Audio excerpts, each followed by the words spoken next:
Hey guys and gals. You've seen only green cards, and you've seen only blue. And now it's time for purple, the hardest of the three. The reason why it's hard is because purple cards are expensive as fuck, with the cheapest tower costing 3k, the downdraft heli pilot. It would be easier to attempt this on Bonanza, but I don't have the time to wait around for it to show up again, and I'm also not a pussy, so we're going straight for classic mode on the North Pole Arena. So yeah, now that we can check purple off the list, that leaves us off with two different colored cards remaining, red and gold, which is undoubtedly even harder than purple cards because gold is the most expensive of the bunch, and well, red cards are all the early game cards, so good luck trying to win late game when your strongest rushing card is grouped yellows. Back to the game. As you can see, I start off with the Blade Maelstrom because that was my only option really. It's a pretty nice thing that there's a bunch of purple cards in the $4,000 cost range, cause that means I won't be utterly screwed if I don't draw the juicy downdraft card. With that said, I also can't really send any ego because most of these cards are full of mid-game rushes like ceramics and shit. But that shouldn't really matter because I will show you how to exterminate these kids before it gets to late game, where eco starts to matter. If I can even get to the mid-game, that is. We got quite an unfortunate opponent who's using McDonald's Wi-Fi to play this match, so it doesn't look like I'll be able to show off my OP rushing skills for now. It appears his connection was so bad that I couldn't even see the towers he was placing down. Notice how so many balloons were leaking on his end, yet he wasn't losing any lives. Not a hack, I'm sure of that. It's what happens when you have a poor connection. DC or not, I'll still count that as a win whether you like it or not. Time for game number 2 on Inlets. It's been a while since I played this map, with the last time playing it probably being when I made a video on that update including this map. And oh boy, we got our juicy downdraft card in our starting draw. Thank you based RNG. This doesn't mean an automatic win though, but it gives me the best chance of surviving the early game and preserving as many lives as possible. Oh no though, silly player decides to be an asshole and send pinks at me, and it looks like I'm going to be just short of affording said downdraft card. Thanks for raining on my parade there, buddy. Seems like I forgot to report that guy, but a note to all my viewers, don't make the same mistake as I did and make sure to report any player that looks like an asshole to you because that's what the report button is for. Kappa. And for reporting hackers, of course. Does it even do anything, to be honest? Chances are if you're a hacker then you're already in the hacker pool, and if you aren't yet, then you probably will be flagged before Ninja Kiwi support can even get to the report log and do the flagging manually, if they even do it at all.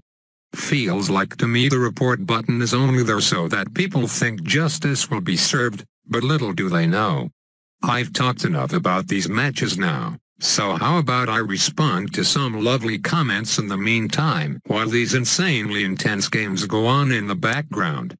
The first thing to address is something I've actually responded to before, but since people keep commenting about it I will have to do it second time, and probably even a third until I get around to doing it. And that question to address is, will I play Tap Titans 2? The first time I answered this a week ago I said doubtful, but since it's the winter break I had a bit of free time and felt like trying out the game anyway. And needless to say I guess I changed my mind. However, the reason I haven't made a video yet is because I want to get a good feel and understanding of the game first before making a not very well informed video. Plus I'm going to need to progress a fair bit to get to that point. So far the first run feels slower compared to its prequel. So yeah, stop asking please and thank you. One thing I do have to note though is Tap Titans 2 has clans as well, so as an early bird reward for those of you who play the game as well as those who are interested enough to watch my Bloons videos, well then I have a treat for you. I have 39 open slots for this clan, so if you've reached at least level 200 then feel free to join my own custom-made clan, called ISAB slaves. The code to join is Y53GR, I repeat Y53GR, and the password you will need to enter is 1806. So the reason I call it ISAB slaves is because you guys will essentially be carrying me through the clan quests since I'm barely at level 100 without having prestiged yet, but not to worry, I'll get caught up to speed within a few weeks' time. Alright, enough about tap TDs. This next comment is regarding battles chess. So apparently chest 5 is 250,000 keys to unlock, even worse than the 100k I projected it to be in the previous video. As if things couldn't get any worse. Seriously, how can you even explain this broken-ass system which makes it impossible for even a clan full of 40 Marwan Kourouches to unlock any chest above number 7 within a week? Unbelievable, I say. Maybe they'll add something in the next update which makes such chests obtainable, but still, why release something impossible to obtain at this very moment? This gentleman brings up a very possible reason for doing so, where perhaps the chests are just there so that people get automatically flagged if they somehow unlock it. Doubtful though, I think Ninja Kiwi's just missing a bunch of shit right now that they plan to add in a future update. What was the ship in the Titanic called? I think it was the Lusitania. And last comment of the day, I can get about 50 to 150 keys a day, so yay for me. If we are going to play that game, well, I can get 700 keys in 10 seconds with my eyes closed. Alrighty, that's a wrap for the reading comments segment, and because it's Christmas Eve where I am at the moment, I think I'm going to end a little early just like tradition states for December 24th. Isn't it just great timing that we end off just as we pick up our first legitimate win? Feels good, man. Thank you all for watching. This is just a filler episode, so I don't expect much activity out of it, but not to worry, more fresh and exciting ideas are to come, to make sure to sub for push notifications. Wink wink. Have a happy Christmas and Merry New Year, everyone.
hills. Those hazy days I do remember. We were running still, had the whole world at our feet, watching seasons change. Our roads were